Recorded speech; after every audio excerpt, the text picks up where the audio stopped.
Elisha దృష్టి ఎలాగుంది? దేవుడి మీద ఆనుకోనుంది. స్తోత్రం కలుగునుగా. చెప్పండి, మనోనేత్రాలు అన్నాడు ఒకసారి.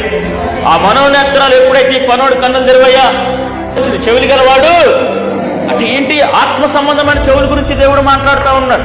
ఆత్మ సంబంధమైన గుడ్డోడు అంటే పనివాడు గుడ్డోడుగా స్పష్టంగా కనపడతా ఉన్నాయి. వాళ్ళ నుంచి వచ్చేది వింటా ఉన్నాడు, వాళ్ళు వచ్చి నిలబడి చూస్తా ఉన్నాడు. హృదయంలో కూడా వాళ్ళు చంపేస్తారని భయపడతా ఉన్నారు. స్తోత్రం. వీడికి కళ్ళు చెవులు హృదయం పనిచేస్తుంది, కానీ దేవుణ్ణి చూసే కన్నులు లేవు.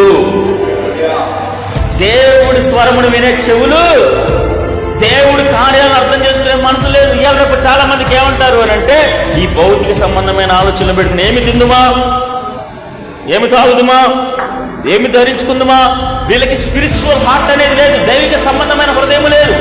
దేవుణ్ణి చూడండి అమ్మా, దర్శనాలు చూడండి అమ్మా అంటే ఆత్మ సంబంధమైన కనులు లేవు, ఆత్మ సంబంధమైన చెవులు లేవు. స్తోత్రం కలుగునుగా. హల్లెలూయా.